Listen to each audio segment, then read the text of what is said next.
Hi everybody, welcome to the Steckline Report. Well, you know, it's been something like 12 years since we've been able to send cattle south because of BSE. Can you believe BSE has been a problem that long? And it's caused us a headache for that many years? Folks, it's changed. Stand by, I'll talk about it in a minute. When I first got started in the cattle business, my wife and my father-in-law got me into it. I love dealing with the animals and being in the outdoors. At American Ag Credit, I know a lot of them are in the same business that I am. You know, therefore they understand what I need and what problems I'm against, so they can work with you on it, and it makes it much easier. It's been passed down to me through the generations, and I want to pass it on down to the next generation or two.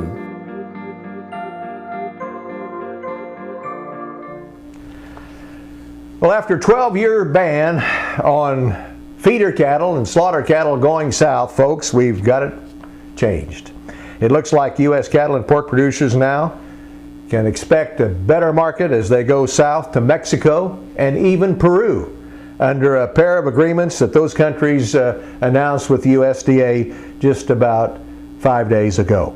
Starting immediately, U.S. cattle producers can export fed cattle to Mexico for slaughter. Mexico had their border closed to slaughter cattle since BSE was found in 2003. Our Undersecretary for Marketing and Regulatory Programs said the reopening of the market for slaughter-ready cattle to Mexico has been an issue he's worked on since he was a state official in New Mexico, and has worked specifically on building a market in Mexico for U.S. cattle. He says this was a priority. And USDA expects that the announcement would lead to about a $15 million increase in live cattle to Mexico. The border opens immediately, requires, as you can imagine, some documentations before you export.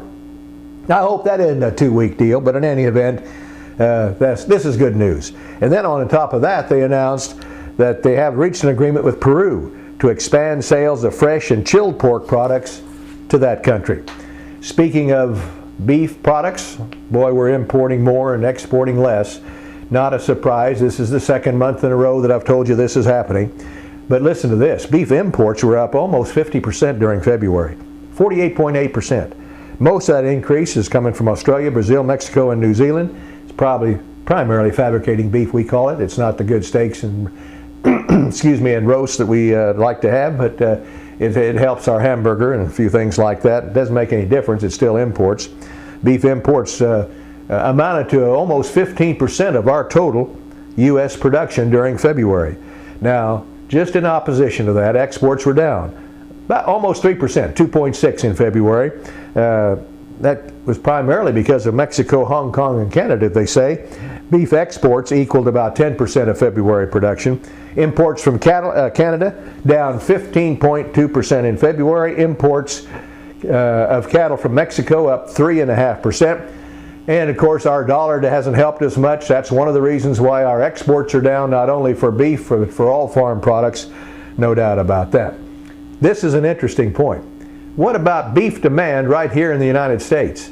Well, it was up 12.5% in February. At these higher prices, it still is a mind-boggling situation for me. Fed cattle prices in the last week or so, mostly lower. Feeder cattle prices steady to strong about everywhere.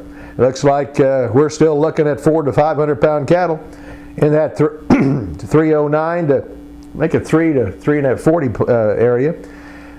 April feeder cattle contracts 212, 215 a lot of days. Folks, it's strong. Wrapping things up here on the Steckline Report, looks like the El Nino is maybe for real.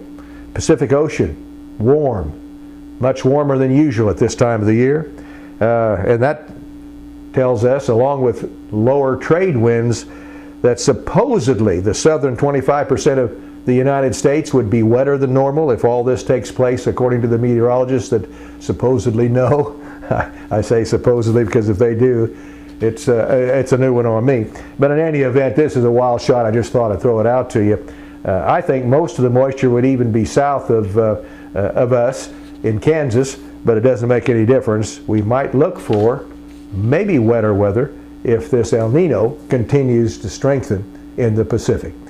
And if you folks will stay tuned for the next Steckline Report, I'll sure appreciate it. See you next time.